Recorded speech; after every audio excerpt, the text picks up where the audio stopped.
姜氏皇朝。看到战旗上的4个大字，楚风心中不由一紧，因为这还是他第一次看到姜氏皇朝的人马，第一次看到九州大陆的主宰者。不得不说，姜氏皇朝的大军从气势上就完全不是楚风之前所见过的任何势力所能够比拟的。先不说那强大的实力、优秀的素质，单单是那种独有的气质，便会让人感到畏惧。因为楚风听说姜氏皇朝的人可都不是寻常人，他们具有特殊的血脉，战力超群，天赋超群，各个方面都远远优越于常人。就算说姜氏皇朝内皆是天才也不为过，这也是姜氏皇朝能够统治九州大陆这么多年的主要原因。奇怪，姜氏皇朝的大军怎么会出现在这里？他们是到我青州有事，还是恰巧路过？楚风深深地被姜氏皇朝的威势所震慑到，尽管他还没有像常人一样见到姜氏皇朝的大军便感到畏惧，但楚风却不得不承认，这姜氏皇朝的确不简单。管他呢，反正你已经准备离开青州，你的亲人也已安排妥当，就算姜氏皇朝的人是去青州也与你无关。淡淡说道。楚风点了点头，但是心中却也有了一点想法。他觉得姜氏皇朝若只是路过，那也就罢了；若是他们此行真的是到青州的话，那多半就是为了那地藏。毕竟麒麟王府已经发现了地藏，在他们发现自己没有能力开启的时候，就一定会将这个消息上报姜氏皇朝。这样，就算他们无法得到地藏那个宝藏，但起码姜氏皇朝还会给他们一点好处。不过楚风也不担心，因为知道地藏有多可怕的他，深深的明白，哪怕是姜氏皇朝的大军，也无法进入地藏深处，除非是派出最顶尖的强者，才有机会在地藏之中得到一些好处。于是，在姜氏皇朝的大军离开之后，楚风也是自白云之中掠出，继续向秦州的方向行去。至于姜氏皇朝的大军究竟去了哪里，如同楚风预料一样，来到了麒麟王府之中。只不过与楚风猜想不同的是，姜氏皇朝这次可是不请自来，快去叫府主大人！姜氏皇朝的大军浩浩荡荡从天而降，当真是如同天兵天将一样，让神临世，让人惧怕不已。此时此刻，青州的霸主麒麟王府早已乱作一团，那往日高傲的王府之人，一个个的恐慌到了极点。属下林莫离，不知诸位大人驾临本府，有失远迎，还望诸位大人海涵。林莫离也慌了，如果说只是来1、2位姜氏皇朝的人，他还能够接受，可是此刻来到他麒麟王府了，可是真真正正的姜氏皇朝大军，这叫他不知所措，极度惶恐，不由自主的便会感到不安。而就在这时，自那辆由妖兽牵引的金色战车之中，一名身穿金色长袍的男子则是缓缓地走了出来。这是一名青年男子，身高2米，身材健硕，头顶金龙冠，黑发披于肩，面容白皙如雪，却给人一种异常冰冷的感觉。尤其是他那双眼睛，散发着无与伦比的霸气与狠劲，让人不敢与其对视。姜涵大人。见到这位男子之后，林莫离的面容顿时变得苍白如纸，没有了一丝血色，双眼之中莫名的便涌现出了恐惧，可见他是多么惧怕眼前这名比他年龄要小上好多的青年男子。林莫离，你可知罪？这叫做姜涵的冷面男子以及其冰冷的语气问道。大人，您这话是何意？林莫离被吓傻了，本就极度不安的他被姜涵这样一问，顿时被吓得六神无主，不知该如何回答。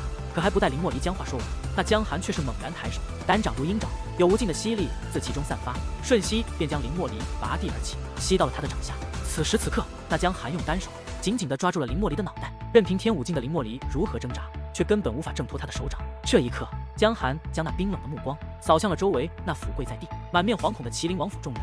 麒麟王府府主林莫离受皇朝之命掌管青州，可在青州发现神秘藏地之际，不但没有第一时间向皇朝上报，反而私自开启藏门，想要独吞属于皇朝的宝藏，此乃死罪，应当立即处斩。大人饶命！大人饶命啊！听得姜涵的话后，林莫离吓得脸都变紫了，开始大声的求饶起来。然而姜涵却根本不理会他，而是单掌猛然一握，只听的一声，便在众多麒麟王府的人马之下，将这位麒麟王府的府主林莫离的脑袋捏成了粉碎。大人饶命！大人饶命！这一刻，麒麟王府在场的所有人都开始拼命的叩头，拼命的求饶起来。他们都生怕也落得与林莫离同样的下场，因为在这九州大陆，姜氏皇朝就是唯一的老大，他们便是唯一的王法，没有人敢得罪他们。只要得罪他们，那么结果就只有一个死。你们听好了，从今日起，青州由我姜氏皇朝直接掌管，尔等还可为我皇朝效力。但若有丝毫不忠之心，今日的林莫离就是你们日后的下场。姜涵嗓音如雷，语气如冰，对众人高声喝道：“愿为皇朝效力，不敢带有半点私心。”见状，麒麟王府的众人如释重负，满面感恩的叩礼。之后，姜氏皇朝的大军便接手了麒麟王府的一切。他们是真的打算亲自管理青州这片土地。此刻，在麒麟王府一座极为豪华的宫殿内，姜涵整装待发，似要前往何处。而在他的身后，还站着一名白发苍苍的年迈老者。这名老者气息非常雄厚，显然也是一位天武境强者。可是，在姜涵的面前，却显得异常谦卑，以恭敬的语气询问道：“大人，一切都已准备妥当，是现在去那藏地查探吗？”“不，那藏地已被控制，什么时候去看都可以。倒是如今来到了青州，就不得不去拜访一个人。”姜涵语气冰冷，好像没有一丝情感，哪怕对同族之人也是如此。“要属下陪同吗？”老者似是知道姜涵要去看谁，卑微的请示道：“不必了，我一人便可。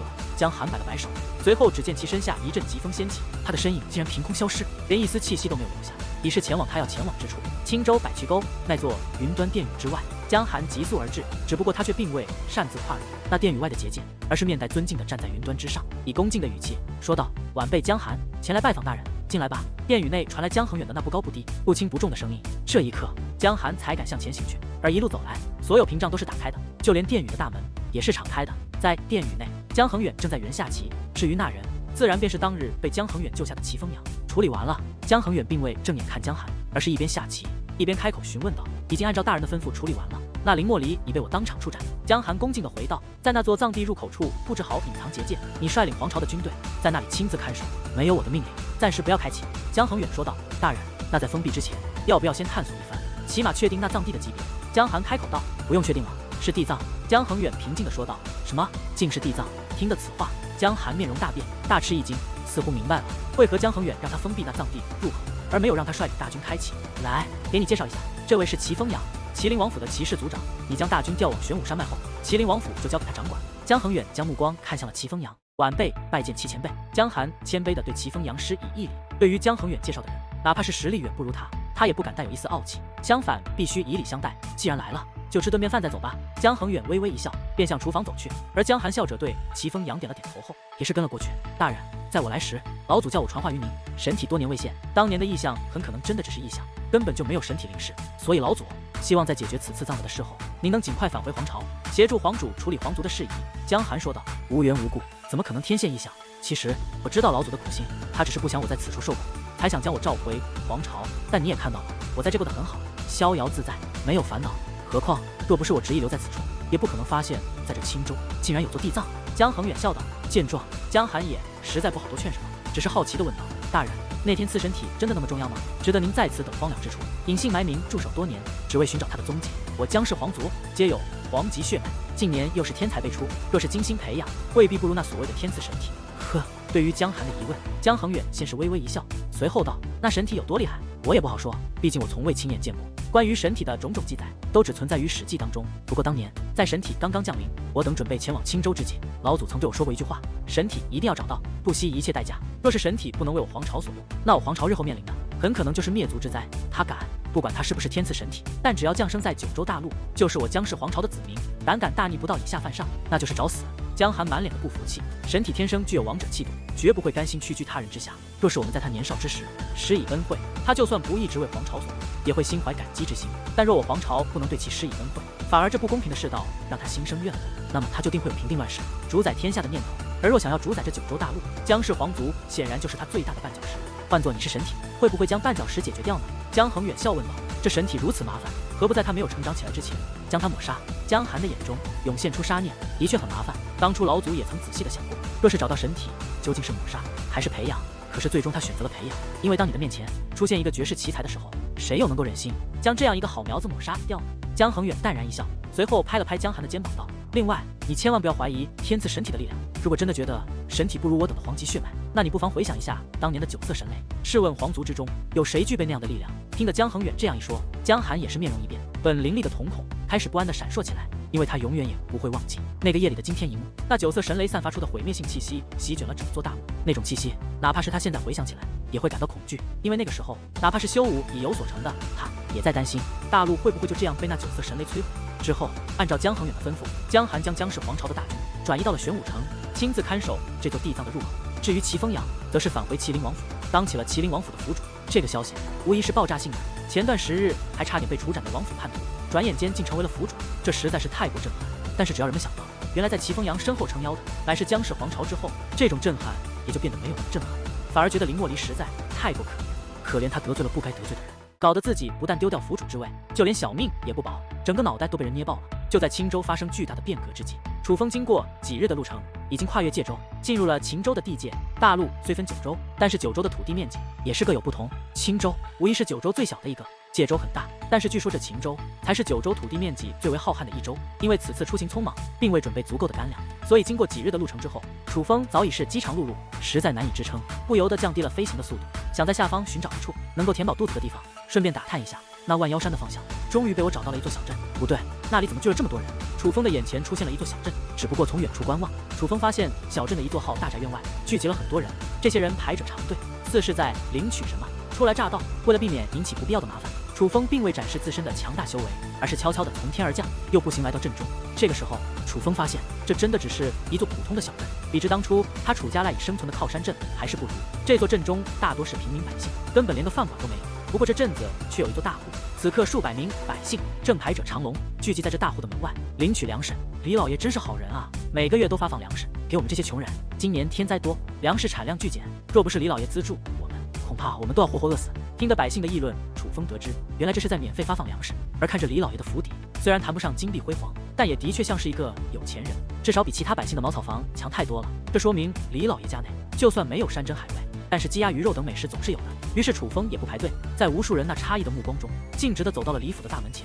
站住，领粮食要排队，谁让你插队的？见状，几名看守府邸身材魁梧的大汉直指楚风吆喝道。这几名壮汉都具有领武2重修为，虽然修为极其低下，但是比之那些根本就没有修为的百姓来说，还是不错的。我并非来领取粮食，而是来买粮食的。楚风微微笑道。买粮食。听得这个词汇后，自院内走出一名衣着华丽的八字胡中年人。这中年人看到楚风那华丽的穿着以及那稚嫩的面容后，顿时眼前一亮，赶忙笑嘻嘻地说道：“这位少侠，请问你买多少粮食？我只买1顿粮食，把你们家的好酒好肉都拿出来，给我做上一顿，我保证不会亏待你们。”楚风说道：“好嘞，少侠里边请。”见状，这位八字胡中年男子一边满面讥暗笑的将楚风向里边请，一边对旁边的大汉吆喝道：“还愣什么愣？快去后厨，命人准备一桌上等的酒菜来招待少侠，越快越好。”楚风是什么人？别看年龄小，但可是将整个青州搅得天翻地覆，自然能够看出这八字胡是看出自己像有钱人，并且年龄很小，想趁机宰自己一顿。不过楚风也懒得和他计较，因为眼下他饿得慌，只想好好的吃一顿饭。至于钱什么的，楚风根本就不差钱。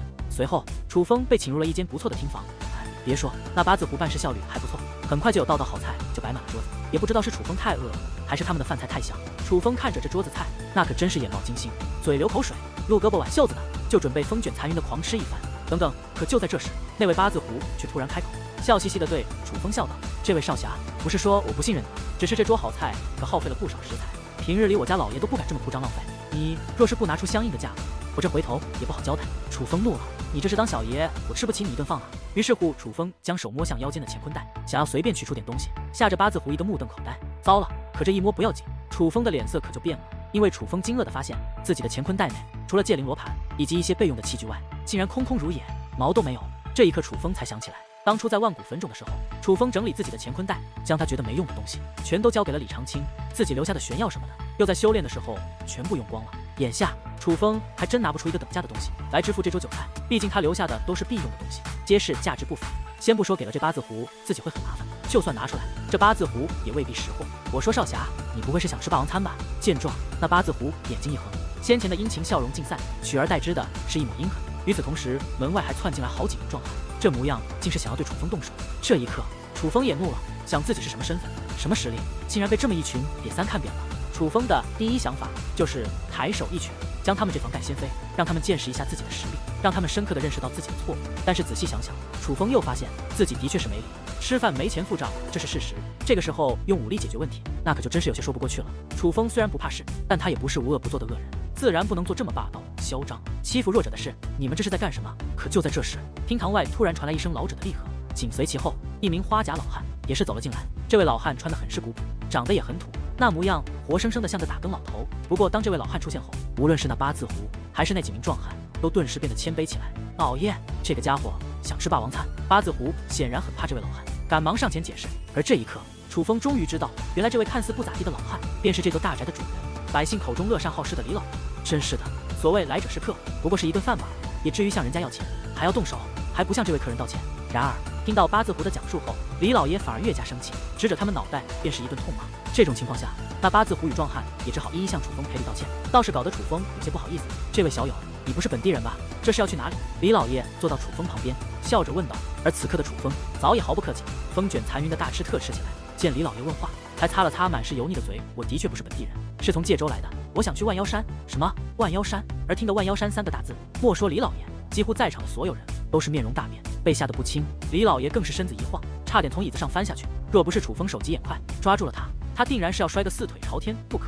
这位小友，我没听错吧？你说你要去万妖山？李老爷满面吃惊，看向楚风的目光中充满了好奇与惊恐，这哪里还像是在看一个人，简直就像是在看一个怪物。而从李老爷以及在场之人的反应中，楚风也能猜出那万妖山多半是个不祥之地，或是禁区。于是他灵机一转，说道：“其实不瞒你说，我乃是一位修武者，在青州之时，听闻秦州的万妖山乃是一处奇的，对修武有者莫大好处，所以才长途跋涉来到此处，想要去见识一下万妖山的风采。修武者，就你这个小屁孩！”然而听得修武者3个字，那位八字胡以及几名壮汉却顿时向楚风偷来了鄙夷的眼神，显然是不相信楚风会是一位修武者。这位小友，那万妖山是不是对修武有者莫大好处我不知道，但是那万妖山可是人类的禁区，乃是妖兽的世界。至尊王府曾经下令，任何势力、任何人都不得擅自进入万妖山，否则惹怒万妖山内的妖兽，可是会引发大战的。李老爷凝重地提醒道，生怕楚风不知好歹，进入了那万妖山。至尊王府，那是秦州的掌控者吗？楚风好奇地问道。看来这位小友真的是第一次来秦州，对我秦州是毫不了解。见状，老者先是一愣，随后详细的讲述道：至尊王府本叫至尊山庄，乃是我秦州的第一势力。因为至尊山庄日益强大，已经超越了原秦州的掌控者地莽王府，所以皇朝便取消地莽王府的掌控权，将秦州交给至尊山庄管理。而听得李老爷的话后，楚风也能够意识到至尊山庄的强横，能够凭借自身的发展超越皇朝认可的掌控者，说明至尊山庄的确有些手段，至少这一点是凌云宗所无法做到的。万妖山内的妖兽就那么厉害，连秦州的最强势力都不敢得罪。楚风试着打探关于万妖山更多的情报。当然了，万妖山内的妖兽可是非常可怕的，那其中的妖兽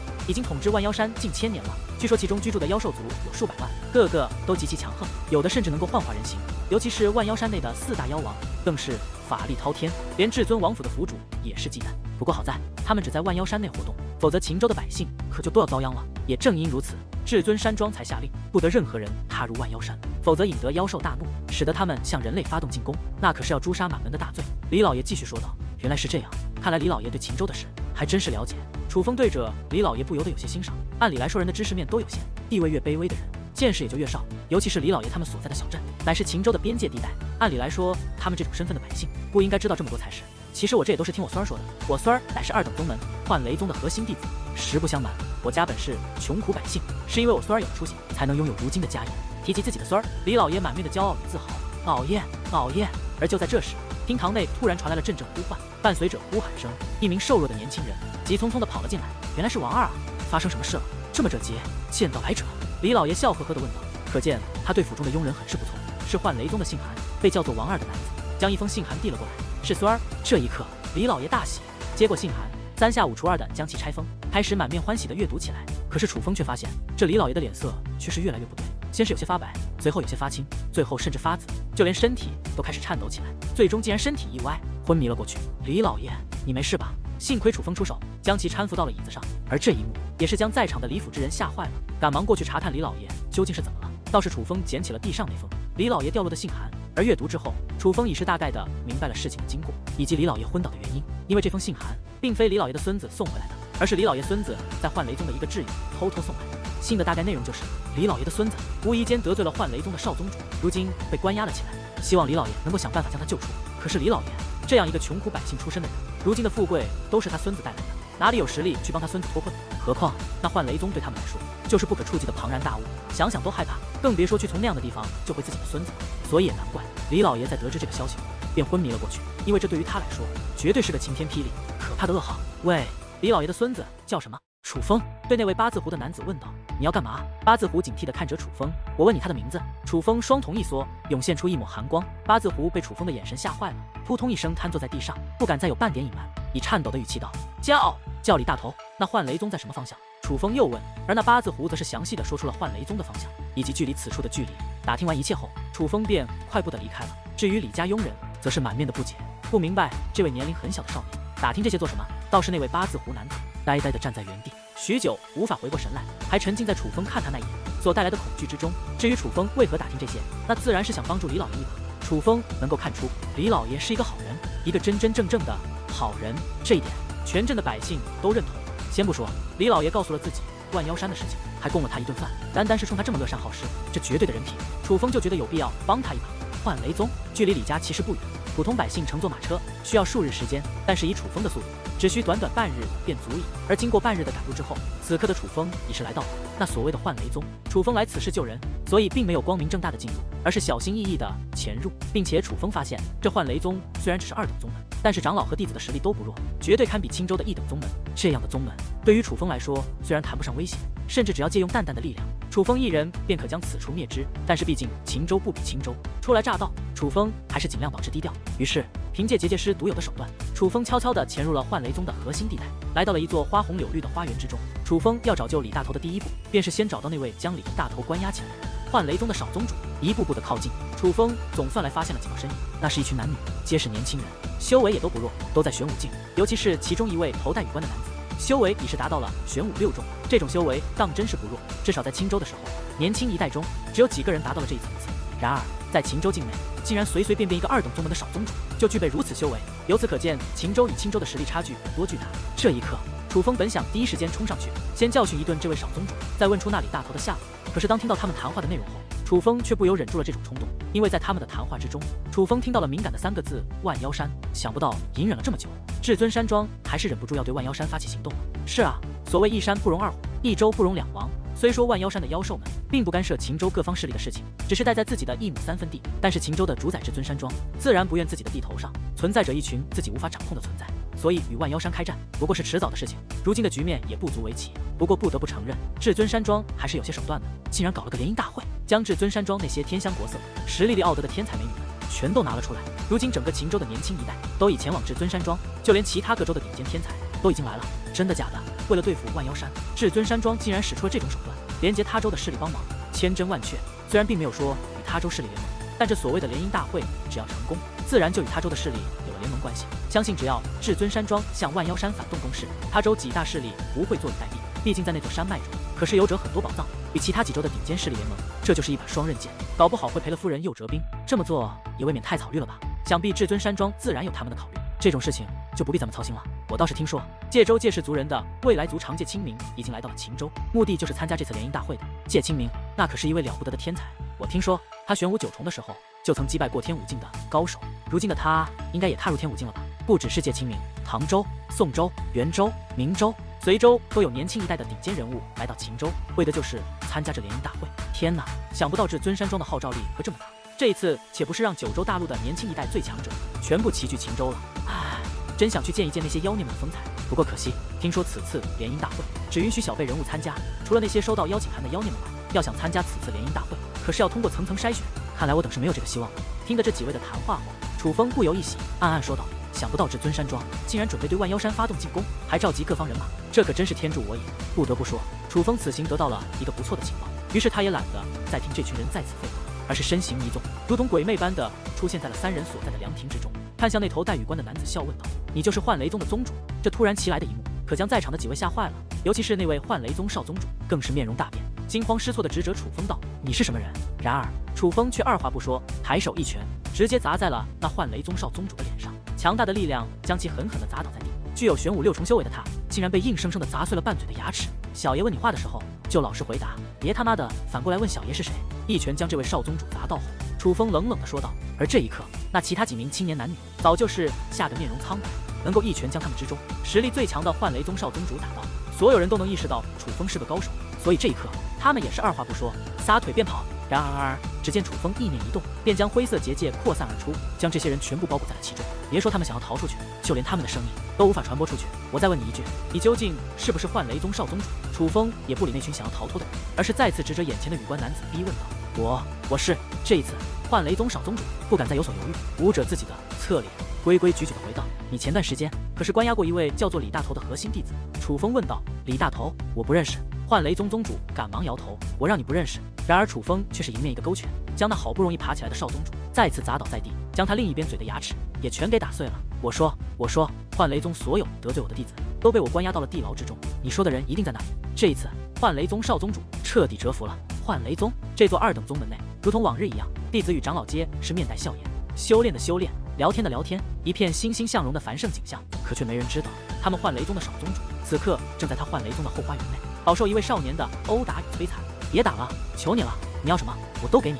幻雷宗少宗主此刻已是鼻青脸肿，单看他的外表根本就看不出他是之前那位风度翩翩的少宗主。事实上，就连他的声音也变了，比杀猪声还难听。你当小爷是什么人？以为我是来打劫，抢你们身上的这点钱财吗？楚风鄙夷的冷哼一声，但说话间却将手抓向了那少宗主的乾坤袋。与此同时，将目光扫向了周围那些被吓得面色苍白的青年男女。这位小兄弟，请您笑纳。还别说，这群人还真配合，一个个的赶忙将自己的乾坤袋取下，直接递给了楚风。不错，还算有点眼力。楚风将所有乾坤袋收入囊中后，满意的点了点头。说实话，这几个人虽然身份地位应该都不错，他们乾坤袋内的东西也可以，但是对于修炼资源要求极其苛刻的楚风来说，他们这点东西换做平常还真看不上眼。而眼下，楚风之所以拿走他们的乾坤袋，那是因为如今的楚风实在囊中羞涩，这些人的乾坤袋刚好可以填补一下。将几人的乾坤袋收起后，楚风又将目光看向那鼻青脸肿的幻雷宗少宗主，冷声说道：“你给我听好了，李大头今天我带走了，你最好当做什么都没发生过。若是让我知道你敢对李大头和他的家人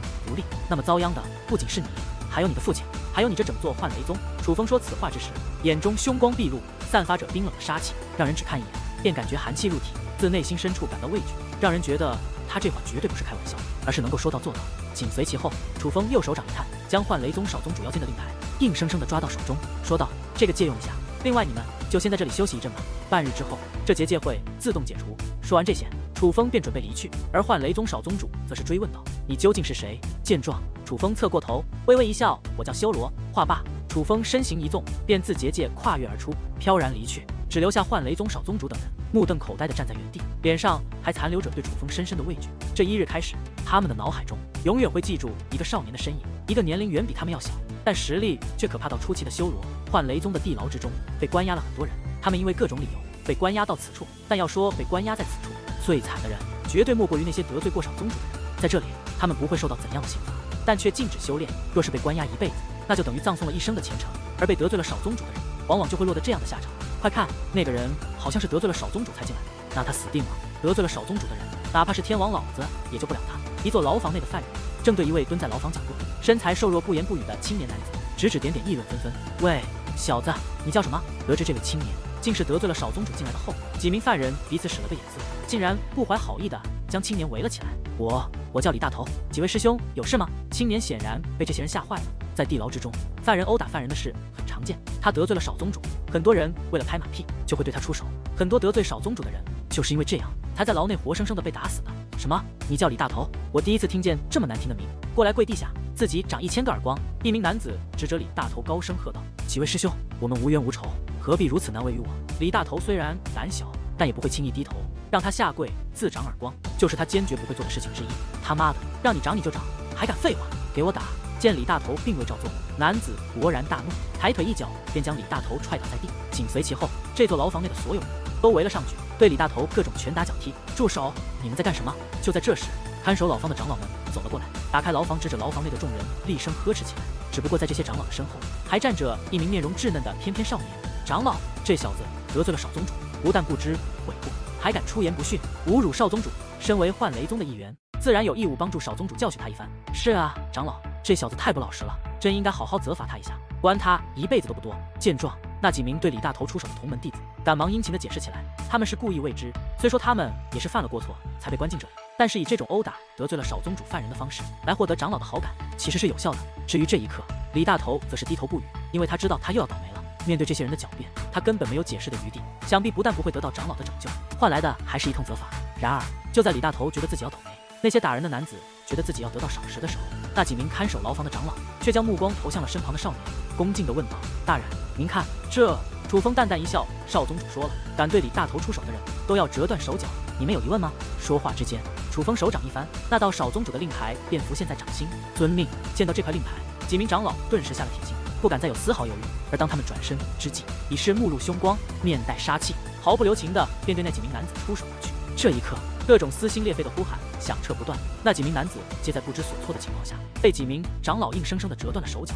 至于那李大头，更是惊得张大了嘴巴，呆滞的站在原地，满面的茫然与震惊。直到那不远处的那名稚嫩少年将他带出这座牢房，并且在他乘坐白头雕里开幻雷宗，向他家乡的方向飞去之际，他才终于明白，他这是得救了，似乎是被一名少年救了。将李大头救出后，楚风便以白头雕将李大头送回了那座小镇。为了不引起不必要的麻烦，楚风并未将李大头直接送回小镇，而是在小镇外降落而下，并且为了防止幻雷宗宗主进行报复，楚风将自己在幻雷宗少宗主等人那里抢来的乾坤袋给了李大头一个，嘱咐道：“带着你的家人离开这里吧，不要再回幻雷宗了。”握着乾坤袋，李大头感动得不知如何是好，因为他根本就想不到楚风要帮助他的理由。于是他犹豫了一番后，还是好奇地追问道：“这位少侠，你为何要帮我？”对于李大头的问话，楚风微微一笑，并未回答，而是一跃纵上了白头雕。当白头雕扇动巨大的翅膀，准备腾空而起之际，楚风才对李大头说道：“回去带我对你爷爷说一声，谢谢他招待我们这顿饭。”话音落下的同时，白头雕已是冲天起，夹带着刺耳的鸣叫，向秦州的深处掠去。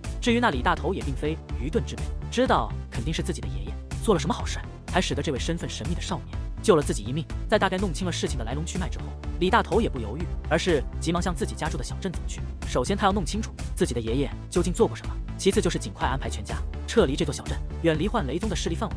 在小镇之中，李老爷已经苏醒过来，只不过因为自己的孙儿得罪了幻雷宗少宗主，被关入了地牢之中，如今生死难料。李老爷实在是悲痛欲绝，伤心不已。作为一个平民出身的老人，早已看淡了名利财富，没有了如今的家产，他过穷日子照样可以活。但若是他的孙子真的出了什么三长两短，那么他活着也就没了什么意思。爷爷，爷爷！就在这时，一阵熟悉的声音突然在门外响起，紧随其后，李大头也是急匆匆地来到了房间之中。得知自己的爷爷陷入昏迷后，李大头也是急坏了。大头，是你吗？我这不是做梦吧？见到李大头，李老爷还以为自己是在做梦，感觉是如此的不真实。爷爷是我是大头啊，老爷是少爷，真的是少爷，是少爷回来了。李大头连忙点头。与此同时，房间内的仆人也是狂喜不已。真的是大头，你不是被关起来了吗？见真的是自己孙子回来后，李老爷又是狂喜又是不解，觉得这其中定然是有所蹊跷。爷爷，难道不是你请人去救的我吗？李大头不答反问道。我请人去救你？没有啊，大头，咱家的情况你知道，能有如今的家业，全都是靠你，怎么可能请得到能够将你从幻雷宗地牢中救出的人？李老爷极力否认，不是爷爷请人救的我。那爷爷，你最近是不是有招待过一名少年吃饭？李大头继续问道。今日清晨，倒是有一位借州来的少年来到府中吃过一顿便饭。大头，你为何这么问？救你的不会是那个少年吧？李老爷被问得有些发懵。那就不会错了，就是爷爷您好心助人，才引来了高人救我。因为那少年在救我之后，还让我带他感谢您招待他的那顿饭。李大头已经彻底弄清了事情的真相。大头，你说的都是真的，是那位少年救了你。可是他那个年龄，怎么可能？这一刻，李老爷则是满面的吃惊。他仍然记得楚风那稚嫩的面孔以及极小的年纪。尽管楚风自称是位修武者，可就算楚风是修武者，也不可能拥有从幻雷宗将自己孙儿救出来的实力吧？若是楚风真的那么厉害，那未免也太过可怕了。这根本就不是一个平民百姓能够接受的事情。而面对李老爷等人的质疑，李大头则是满脸确定的点头道：“就是一个少年，肯定就是你们说的那个少年。爷爷，这次您可是无意之间救了孙儿一命啊！”而见李大头如此肯定，所有人都不由倒吸了一口凉气，不得不相信，救了李大头的就是今日清晨在府中吃饭的那位少年。但是相比于他人单纯的震惊，那位八字胡男子以及几名壮汉可就是满面的后怕。只要想到自己有眼不识泰山，差点对一位身份特殊的修武高手动手后，自己仍会胆战心惊，后怕不已。事后，李大头也是听从楚风的嘱咐，赶忙在当日便带着自己的爷爷以及一干心腹家眷离开了那座小镇。只不过对于李府一家人的反应，楚风却根本不知晓，因为楚风如今的目标很明确，那就是要进入万妖山。而得知万妖山是一个妖兽称霸的险地之后，楚风要进入万妖山的机会便只有一个，那便是进入至尊山庄。秦州虽然很大，但是以极品白头雕小白的速度，用了几日的时间之后，楚风也总算来到了至尊山庄。至尊山庄虽名为山庄，但却是一座真正的巨无霸是在一座山脉之上建造了数座巨大的城池，城池不但规模庞大，气势宏伟，且还座座相连，无论是气势还是面积，都是楚风所见过的诸多势力之最。只不过因为联姻大会的原因，如今的至尊山庄外是人山人海，汇集了9州的年轻一代人才。如今想要进入至尊山庄，都是一个巨大的难题，就更别说获取参加这联姻大会的资格了。靠，至于吗？都找不到媳妇怎么的？怎么这么多人都跑来凑热闹？此刻的楚风站在人海之中，看着通往至尊山庄道路上那一条看不到尽头的人行长龙，眉头紧皱，脸色发青。因为楚风真不知道，若是排队的话，要排到猴年马月才能进入这至尊山庄。何况说，并不是只要排队就能进入这至尊山庄的。事实上，很多人因为身份地位不够，长途跋涉来此，又在辛辛苦苦排了许久的队后，却在第一道关口的审核便被赶了回去。而看到如此严格的审核后，来自青州的楚风真不知道自己能不能获得进入这至尊山庄的资格。那小子，你到底要不要排队？不进去就别挡路，后面的人还要排队呢。就在楚风犹豫的时候，后面的人开始不耐烦地大吼起来。心情本就不爽的楚风见有人还敢对他大吼大叫，心中压抑的怒火噌的一下便窜了上来，回头便要大骂。可就当他目光投向身后之际，却是不由眼前一亮，面容转喜，定目望去，在那本人山人海的人群之中，竟然闪开了一条宽阔的道路。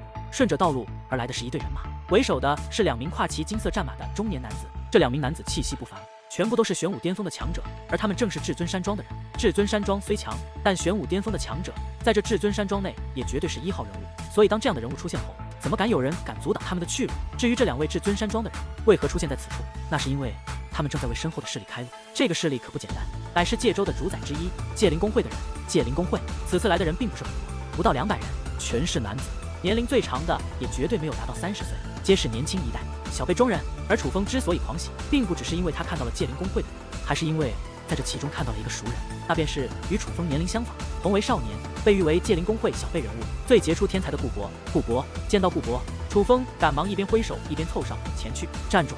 然而还不待他人发话，那2位开路的至尊山庄的人便面容不善地将楚风拦了下来。楚风见到楚风，顾博当真是惊喜无比，赶忙走上前去，对2位至尊山庄的高手说道：“2位长老，这是我朋友，是我界灵公会的人。”哦，这一刻，那2位至尊山庄的人并未立刻放楚风过去，而是将目光投向了顾博身后几名修为同样在玄武巅峰的年轻人。这几人显然是界灵公会此行的代表人物。顾博，你认识他？我怎么没有见过？见状，一名面容白皙的男子对顾博问道：“王大哥，他就是上次登上了修罗鬼塔顶峰的人，楚风啊！”见状，顾博赶忙解释：“什么？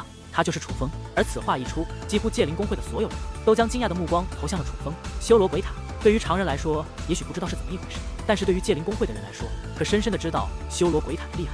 而楚风上次登上修罗鬼塔的事情，早已在界灵公会传开，很多人都想亲眼见识一下这个楚风究竟是怎样的人物。2位长老，他的确是我界灵公会的人，还请行个方便。打量一番楚风后，那白脸男子走上前去，对至尊山庄的人说道：“这么说就客气了，不过是多放一个名额罢了，没关系的。”不得不说，那白脸男子很有面子。开口之后，至尊山庄的2位长老便赶忙将楚风放入了界灵公会一行人的队伍之中。随后，楚风便在无数人那羡慕嫉妒的目光下，跟随界灵公会的队伍，无需排队，无需审核，直接踏入了至尊山庄。在进入至尊山庄后，在顾博等人的安排下，楚风还得到了一座豪华的宫殿独自居住，宫殿内还有漂亮的婢女侍候，可以说是贵宾级的上等待遇。楚风太有缘了，想不到你也来到了此处，是为了联姻大会而来吗？在楚风休息的宫殿内，顾博满脸兴奋地问道：“我只是恰巧路过此处，刚好听到这至尊山庄在举办什么联姻大会，因为一时好奇，就来凑个热闹。可我万万没想到，这至尊山庄的号召力竟然这么大，能够让这么多人来到此处。我刚刚发现，好像其他各州的势力和人马也来了不少，但万万没想到，连你们都来了。”楚风故作不解地感叹着。楚风，你不会不知道至尊山庄搞这联姻大会的目的吧？顾博问道。目的不就是给单身汉一个找漂亮媳妇的机会吗？还能有什么目的？楚风继续装傻。见状，顾博先是将宫殿内的侍女支走，而后又布置了一层隔音结界，这才凑到楚风身边，低声说道：“楚风，你仔细想想，如果真的只是一场简单的联姻大会，便能吸引到这么多势力的年轻一辈来此，难道说其他州就没有美女了不成？何况能够进入此处的，哪一个会是找不到媳妇的人？听你这么一说，还真是。这其中究竟有什么名堂，你就别卖关子了。”楚风满面不解地追问道。实不相瞒，在这秦州有一座宝藏，那便是万妖山。相传在多年以前，万妖山内曾出现过一只妖王，那妖王之强，举手投足便可让山峰崩碎，让大地塌陷，拥有呼风唤雨之能。都说人的能耐越大，野心越大，妖兽也不例外。那妖王一直想让妖兽主宰这片土地，因此不可避免地与姜氏皇朝发生了冲突。那一战真可谓是惊天地泣鬼神。据说当年的万妖山实际上面积很大，如今之所以变小了很多，正是因为当年妖王与皇朝的皇主战斗造成的。最终虽然是皇主获得了这场战斗的胜利，斩杀了妖王，平定了一场妖兽的叛乱，但那位皇主也是身负重伤，没过多久便去世了。在临终之前，他曾下令告诫后人，九州大陆的其他势力可以与万妖山的妖兽为敌，九州大陆的其他势力可以掠夺万妖山的资源，但姜氏皇朝绝不可以主动攻打万妖山，不得掠夺万妖山的资源，不得再踏入万妖山。对于姜氏皇朝的老皇主为什么会在临终之前这样告诫后人，众说纷纭。有人说皇主敬佩妖王的战力，觉得他虽然野心十足，但也算得上一号人物，自己虽然亲自了结了妖王的性命，但不想自己的后人再去破坏万妖山的安宁。也有人觉得皇主发现了万妖山的秘密，那里很可能是坐不祥之地，所以才不想后人再进入万妖山。不过不管究竟是因为什么，姜氏皇族竟然真的没有再攻打过万妖山，没有再踏入过万妖山半步。但这还不是主要原因，主要原因是当年那位妖王攻打过无数宗门，掠夺过不少宝贝，那些宝贝如今都还在万妖山内，并且传闻那位妖王之所以会如此强悍，是因为在万妖山内发现了一座修武高手的遗迹，在那其中得到了大机缘，还得到了一把骑兵。妖王如今虽然死了，但是那把骑兵以及当年他掠夺的资源却还在万妖山内，甚至当年妖王得到机缘的地方也可能还存在时。竟然有这种事，难道说你们此次来到这里为的并非是什么联姻大会，而是那万妖山的宝藏？楚风终于明白为何至尊山庄能够让九州各方最强的势力来到此处，原来大家来此并非是那什么联姻大会，也并非是要真的联盟，而是为万妖山的宝藏话虽然是这么说，但显然没有想象中的那么简单。至尊山庄想借用他人的力量来除掉万妖山这个眼中钉，夺取万妖山内的宝藏，但却也不想让所有人都来万妖山这座肥地分一杯羹，所以他们才搞出了这个所谓的联姻大会。也就是说，只有得到至尊山庄认可的人和势力，才有机会进入那万妖山内。布伯解释道：“感觉好麻烦。依我看，这至尊山庄还不如直接联盟最强的几大势力，一起对那万妖山动手。这样的联姻大会，能够调动的都是小辈强者，就算都是天才级别的人物，恐怕也不会是万妖山内那群妖兽的对手吧。”楚风感到有些不解，这你就不懂了。九州最强的几大势力其实都是敌对关系，大家都想争夺九州第一势力这个名号，所以除非逼不得已，绝对不会真正的联盟，最多只是暂时联手，并且也有很多弊端和很多顾虑。况且，若是几大势力光明正大的联手，那就有造反之嫌，难免会引得姜氏皇朝的不满。那个时候，所有人就都要吃不了兜着走。而这联姻大会，并非单纯的与几大势力联盟，而是对九州大陆的所有人开放，甚至不受年龄限制，只要有实力的人都可以来到此处。这就有一个好处了，隐居山林无门无派的隐士高手可以来分一杯羹，顶尖实力的天才妖孽们也可以来分一杯羹。若是哪位天才在万妖山内出现了什么意外，这个责任并不是由至尊山庄来背，而是由万妖山的妖兽来背。那么那位天才身后的势力就绝对不会对万妖山内的妖兽们善罢甘休。说的简单一点，至尊山庄想对付万妖山，自身实力不够，必须联合其他有实力的人和势力。可是因为有姜氏皇朝这位巨无霸在旁观的原因，想要联盟其他势力又有很多束缚，何况与敌对势力暂时联手，往往是一把双刃剑，一个地方没搞不好，就会赔得夫人又折兵，让自己元气大伤。但是至尊山庄搞的这场联姻大会，则最大化的减少了自损的程度。只要是一个不对头，他们便可以把所有责任甩得干干净净。顾伯解释道：“原来是这样。”听得顾伯的解释后，楚风才明白了这场联姻大会具体情况。不得不说，来自界灵公会的顾伯在消息方面可比楚风灵通多了。况且，就算顶尖势力碍于面子的原因，只会派出小辈人物来参加这联姻大会，但这不见得小辈之中就没有实力过人之人。楚风，你应该知道，这次至尊山庄发出了8封至尊邀请函吧？顾伯继续道：“至尊邀请令，不知道这至尊邀请函是什么东西？”楚风真的是不知道。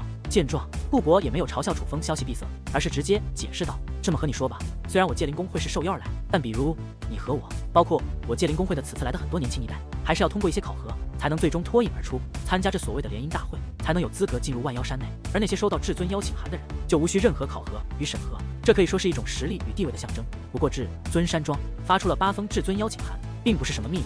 我要和你说的是，这8封邀请函究竟都邀请了什么人？”顾伯说道：“究竟是什么人？”楚风也越发的感到好奇。这8个人可以说是如今九州大陆年轻一代的真正佼佼者。唐周，元刚宗的第一弟子；唐一修，宋周，火神门的第一弟子；宋清风，元州，白藏蛟的第一弟子；白云飞，明州，逍遥谷的第一弟子；刘逍遥，随州，剑神谷的第一弟子；慕容羽，还有界氏族人未来的族长界不凡的大哥界清明，以及我界灵公会年轻一代的第一人徐仲宇。这些人都很厉害，有些已经踏入天武境，就算没有踏入天武境的，也都在玄武巅峰，掌握着独有的强大手段。有些人还手握骑兵，都是些连老辈人物，都不敢轻易招惹的存在。不过这些人中，楚风你一定要小心一个人，那便是界清明。界清明已经踏入了天武境，身上不但与界氏族人的骑兵、荆棘铠甲，他本身还是一位蓝袍界灵师。此人的确强大到了可以傲视同辈众人的地步。最主要的是，他对自己的弟弟界不凡极其溺爱。上次你在修罗鬼塔内曾对界不凡出手，这次若是遇到界清明，恐怕他不会放过你。不过你也不必太过担心，你是我界灵公会的人，此次若是能够顺利获得联姻大会的资格，成功进入万妖山，只要一直跟着我们就好。因为我界灵公会的徐仲宇大哥也在前不久踏入了天武境，同样是位蓝袍界灵师，有他在，哪怕是界清明想动你，也要思索再三。顾伯凝重地提醒道。楚风点了点头，知道自己无意只见得罪了一个大敌。天武境，楚风深深知道那种层次的人多可怕。想想艳阳天和林莫离那等天武一众的人，就能将自己逼到那种地步，就更别说界氏族人的最强天才，手握骑兵的界清明了。顾伯，不对啊，你说有8封至尊邀请函，如今只说了7个人，那第8个人呢？突然，楚风好奇地问道。楚风兄弟，这最后一个人，你应该能够猜到。顾伯说道。我能猜到。楚风却是满头雾水。是啊，你仔细想想，九州大陆共有9州，汉州被姜氏皇朝占领，这个巨无霸不会参加其他势力的行动，因为他们打心眼里就看不起我。至于至尊山庄的第一弟子柳至尊，他虽然很强，不过碍于此次联姻大会是对外展开，所以他不可能收到邀请函。你算算，除了这些州内的最强小辈外，还有哪一州没有提及？你是说我青州？没错，这最后一封至尊邀请函，邀请的就是你青州的小辈，真的是我青州的小辈。顾伯，你确定你没开玩笑？听得顾伯那确定的语气，楚风则是倍感吃惊。作为青州人，对于青州的小辈，楚风最了解不过，他实在想不出青州的小辈之中有谁够资格收到这所谓的至尊邀请函。当然没开玩笑，楚风，你是青州人，应该能够猜到是谁收到了这个至尊邀请函吧？毕竟那样的人物，应该早就名扬青州，无敌于同代才对。顾博说道。顾博，你说的那人究竟是谁？楚风自然猜不出是什么人收到了至尊邀请函。张天翼啊！顾博说道。张天翼，听到这个名字，楚风不由大吃一惊，因为这个名字楚风曾经听过。在几年之前，青龙宗曾出现过一位天才，这位天才在16岁的时候就已是青龙宗的第一弟子。青龙宗内门鼎鼎大名的一盟，就是这个叫张天翼的人建立的。只不过那张天翼在刚刚成为青龙宗第一弟子不久后，他便离开了青龙宗，再也没有出现过。这么多年过去了，根本没人知道他去了哪里。而此刻，顾博竟然说出了张天翼的名字，并且从顾博的话中，楚风能够听出他所说的张天翼应该是来自青州。所以楚风在想，他知道的张天翼与顾博口中的张天翼究竟是不是一个人？楚风，你不会没有听过张天翼这个人吧？见楚风那一脸吃惊的模样，顾博也是倍感意外，不由得反问起来：张天翼这个名字，我倒是听说过，与我本是同一宗门，不过很多年前就离开了青龙宗，青州再无他的消息，所以我并不清楚你说的张天翼是不是我知道的那个。楚风如实回道。这就奇怪了，他那样的人物不该在青州默默无闻啊。不过楚风，你说的那个张天翼是否是一位修武奇才？顾博思索一番后，才继续问道。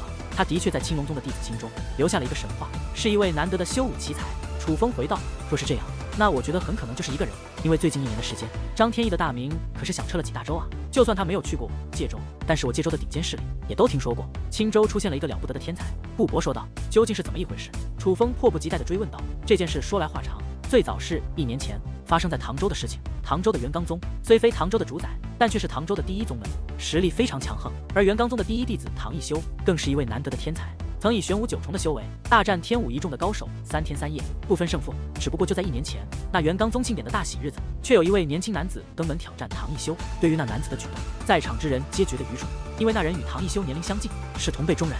可是，在唐州能与唐一修争锋的小辈根本没有，所以很多人都觉得那男子是自取其辱，而唐一修更是坦然应战。只不过令人意外的是，那名男子竟然与唐一修一样，也具有玄武9重的修为，并且只在短短10个回合之内便将唐一修击败。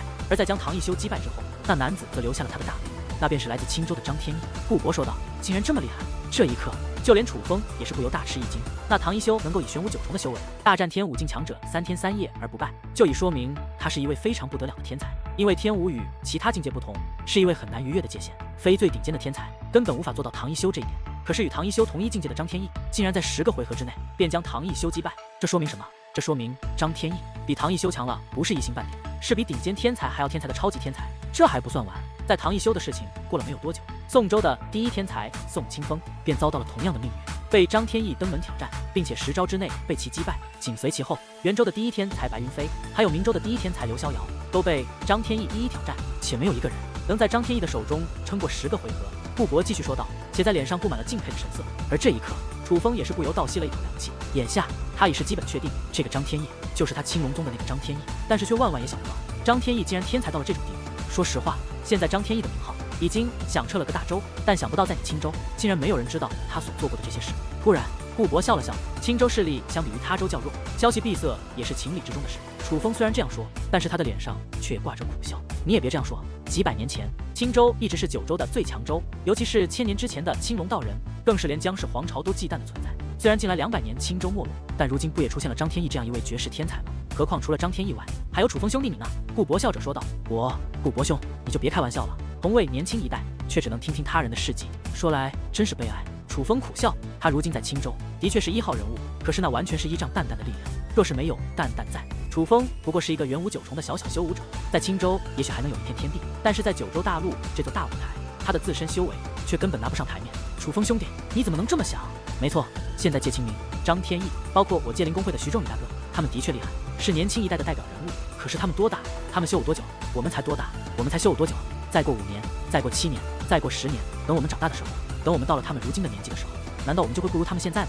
楚风兄弟，我这么跟你说吧，我顾博就有这个自信。如今徐仲宇大哥在界灵公会的位置，几年之后就是我顾博的。但是我更相信，当我成为9州大陆年轻一代佼佼者之一的时候，楚风兄弟，你一定是我9州大陆年轻一代的第一人。别忘记，你可是登上过修罗鬼塔顶层的人。顾博信誓旦旦地说着，脸上布满了自信之色。